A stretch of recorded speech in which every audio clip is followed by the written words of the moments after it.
មែនតែនហើយមហាជនកប់យុបល់គួរសរសើរឬយ៉ាងណាសមត្ថកិច្ចខេត្តកំពង់ធំដាក់ប៉ុស្តិ៍ត្រួតពិនិត្យច្បាប់ចរាចរណ៍តាមផ្លូវលំត្រូវបានលោកផាយវណ្ណៈដាក់ចំបែបនេះថា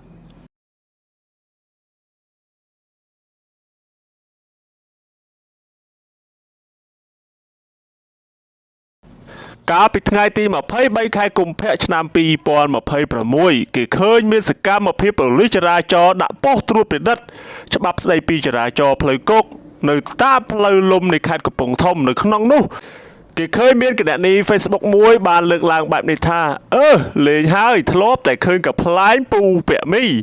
នៅលើកំណាត់ផ្លូវតាំងក្រសាំងទីពោខេត្តកំពង់ធំចូលរួមគោរពច្បាប់ចរាចរណ៍ទាំងអស់គ្នាថ្ងៃទី23ខែ2ឆ្នាំ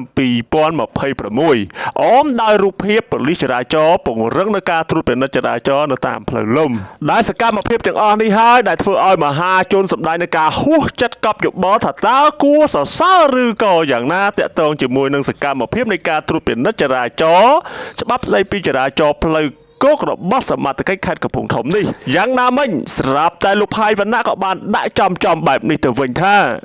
ខ្ញុំបាទសូមឧបត្ថម្ភម៉ាស់ដល់មន្ត្រីចរាចរណ៍ដែលបានចុះពង្រឹងការអនុវត្តច្បាប់ចរាចរណ៍តាមផ្លូវលំដើម្បីការពារធូលីបង្ការជំងឺផ្លូវដង្ហើមបើបងប្អូនត្រូវការសូមតាក់ទងមកយកពីខ្ញុំតាមរយៈលេខទូរស័ព្ទដែលបានប្រកាសនៅលើเพจរបស់លោកផាយវណ្ណៈហើយក្នុងនោះលោកផាយវណ្ណៈបានបន្តទៀតថាសូមគោរពគាំទ្រដោយស្មោះដើម្បីសុវត្ថិភាពបងប្អូនប្រជាពលរដ្ឋមន្ត្រីចរាចរណ៍យើងសុកចិត្តឈរហាលភ្លៀងហាលខ្យល់ហាលថ្ងៃ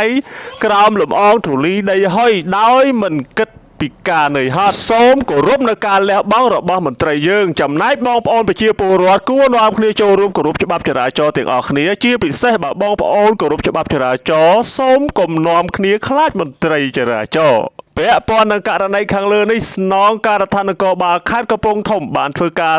ចេញសេចក្តីបំភ្លឺជូនសាធារណជនដោយបញ្ជាក់ច្បាស់បែបនេះថាកម្លាំងជំនាញសម្ដាប់ធ្នាប់ស្រុកសន្ទុកពិតជាបានដាក់គោលដៅត្រួតពិនិត្យផ្សព្វផ្សាយអប់រំពិតប្រាកដមែនតែពុំបានផាកពិន័យដល់អ្នកបើកបរមធ្យោបាយទាំងអស់នោះទេគ្រាន់តែបានធ្វើការអប់រំណែនាំប៉ុណ្ណោះហើយក៏គ្មានគោលការណ៍ពីថ្នាក់ដឹកនាំឲ្យចុះរឹតបន្តឹងនៅលើផ្លូវលំផ្លូវដីនោះដែរដូច្នេះស្នងការនគរបាលខេត្តបានធ្វើការណែនាំបន្ថែមដល់កម្លាំងជំនាញសម្ដាប់ធ្នាប់ចំពោះការរឹតបន្តឹងច្បាប់ចរាចរណ៍ឲ្យអនុវត្តទៅតាមផ្លូវកស៊ូនិងផ្លូវជាតិតែប៉ុណ្ណោះ